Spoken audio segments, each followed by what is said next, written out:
Hello and welcome. It's test and review day today for the Lee Enfield Sentry PCP in .22.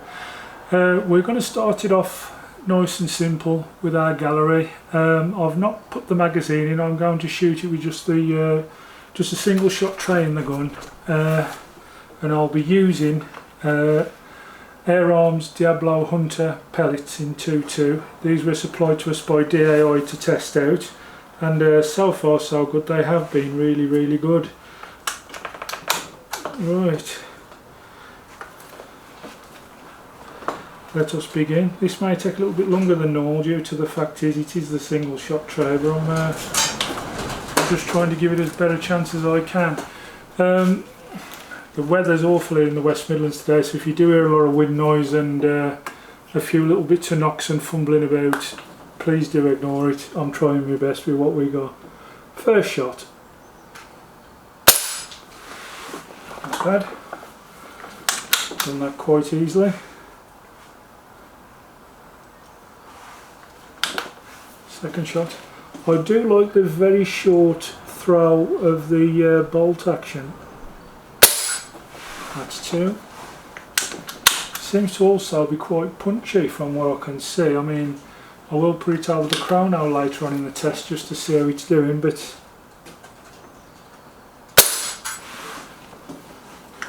that seems to be hitting with quite some force when it's hitting out there, so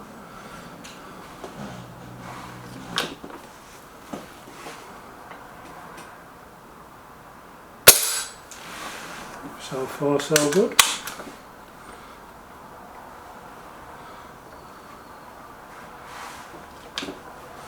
And the last one, the reset for a full house. Yeah, no problem at all. Felt really good doing that as well. Great start.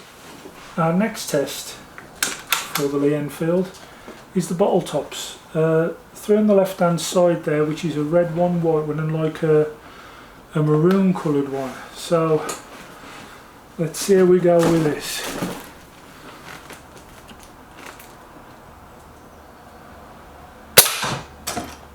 That's the red one got. Big hole in it. Now what? There's a clear one underneath. Let's just see whether we can get rid of him.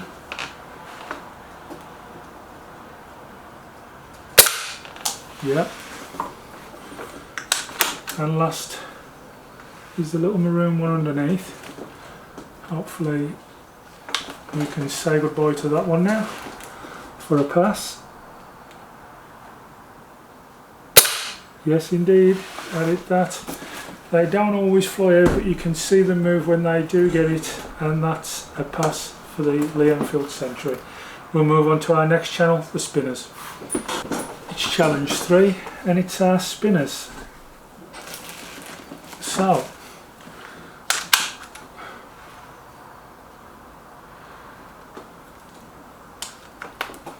first one's the big one at the top.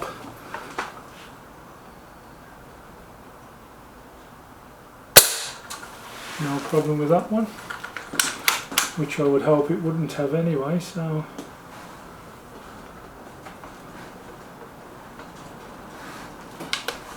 next one down.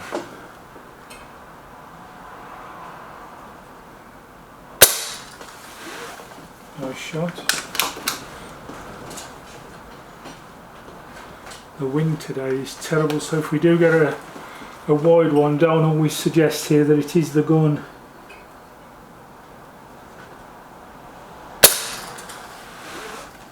I've hit the same one again there, haven't I? Dear me, never mind. At least you get more chance to play with the new gun. Crafty way there of getting an extra shot out of it, I suppose.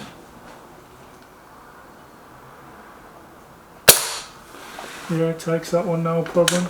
And now the small one at the bottom. Can it do that one?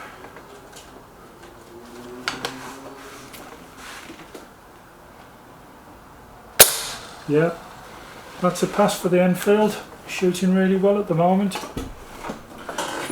Really like it. Test 4, a bit of target shooting. We're going to go for one in every target, and then to finish it off, a bunch in the centre target. So let's see how this goes.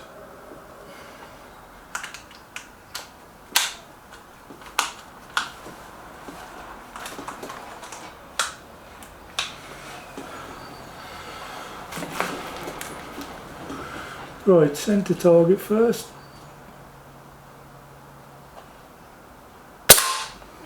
Not bad.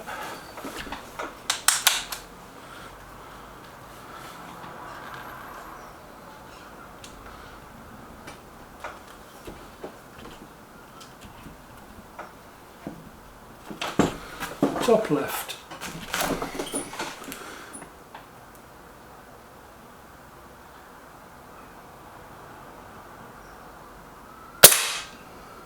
Oh, a bit wide with that one.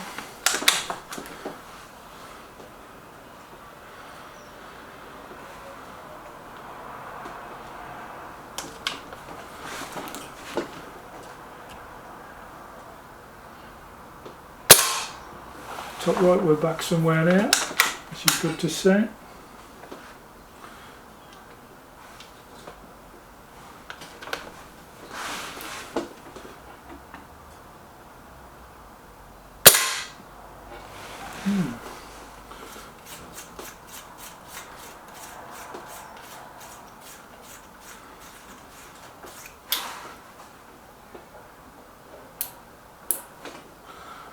Right, so our last shot, and then we'll finish off with a group on the centre target. Bottom right.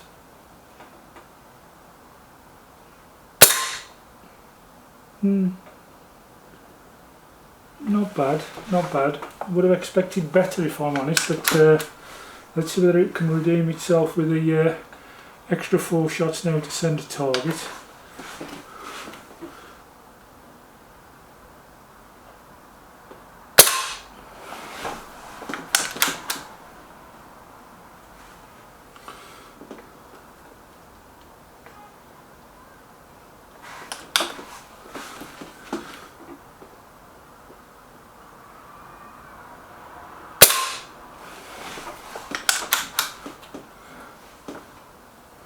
I am really interested to see what this is pushing out, because it seems to be quite powerful.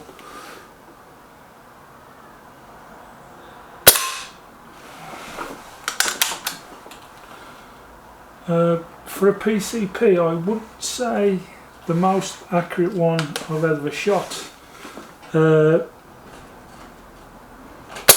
I've not really done any pellet matching with it yet.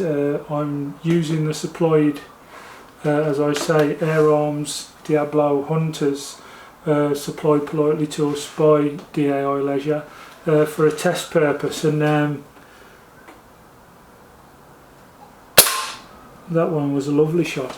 But I've not really got my pellets out and had a bit of a play with it and matched a pellet to it yet. I might find a better pellet for it yet, but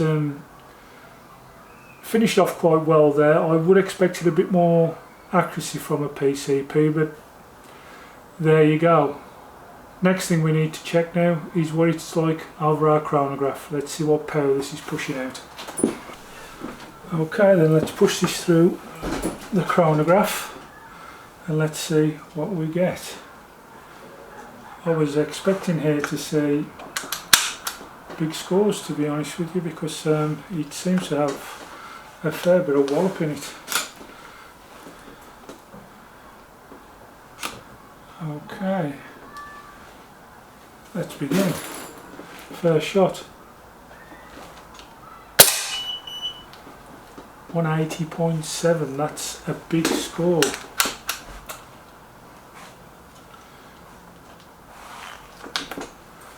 Next shot. 176.8.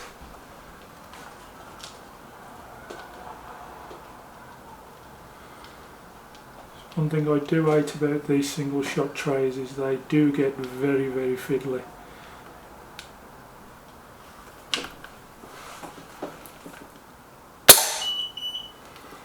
176 again.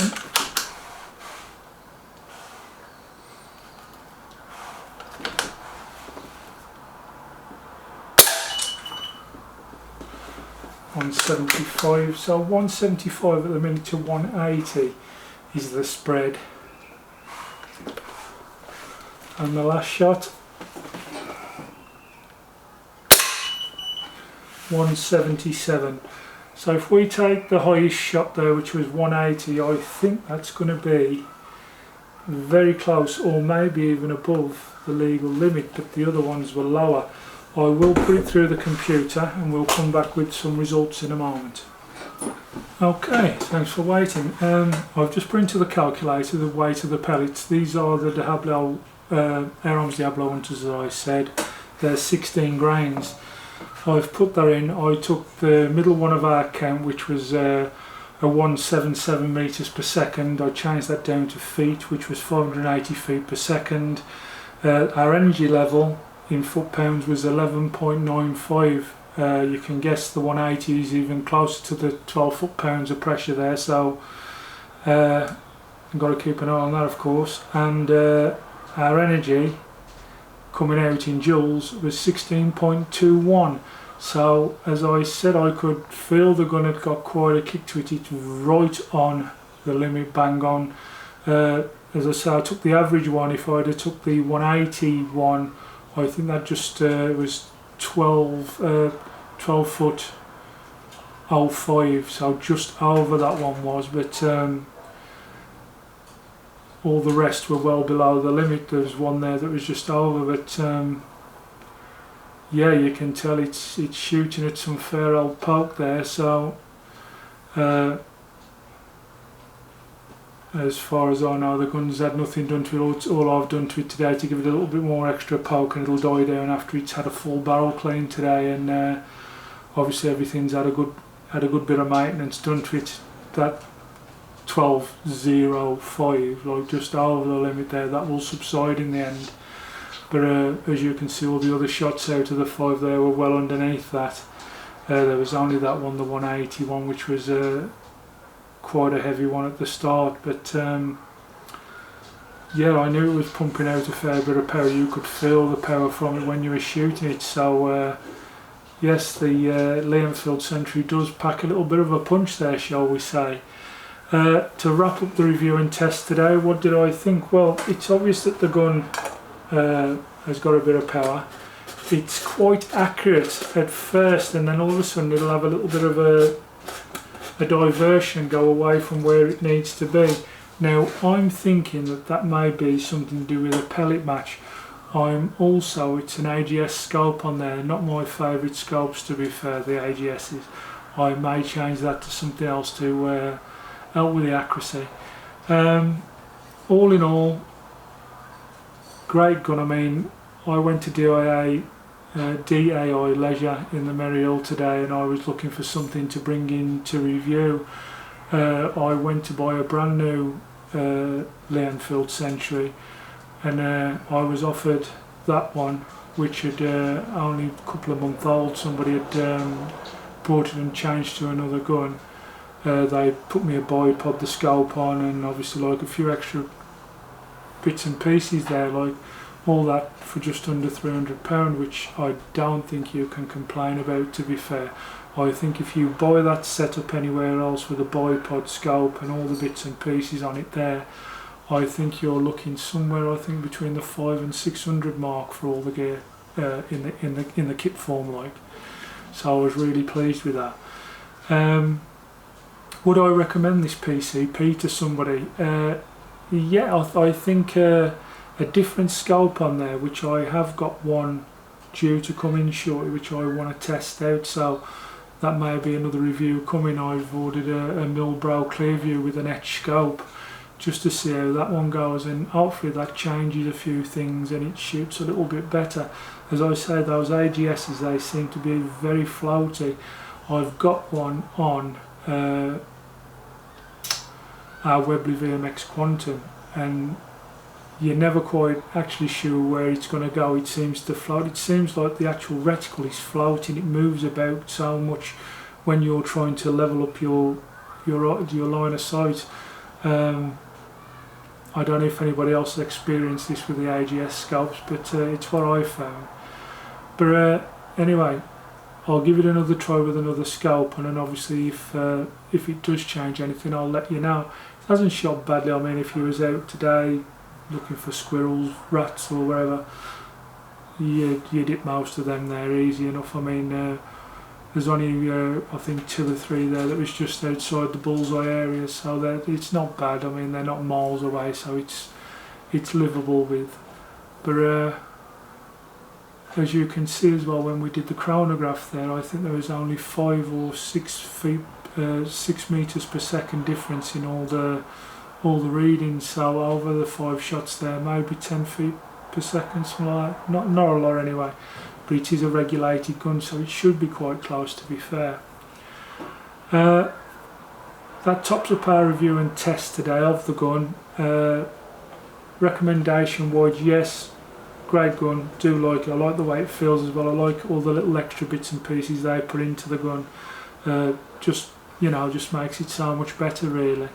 I'm going to take it out on a permission that I have over the weekend, and I will have a good look at it there and see how it goes, see whether it works well either out on the squirrels or the crows. We'll see. We'll get to have a good look at it. One thing I did pick up is the supplied muzzle brake.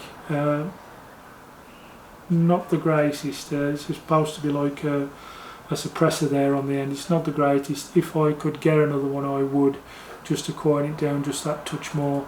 But that's my only gripes.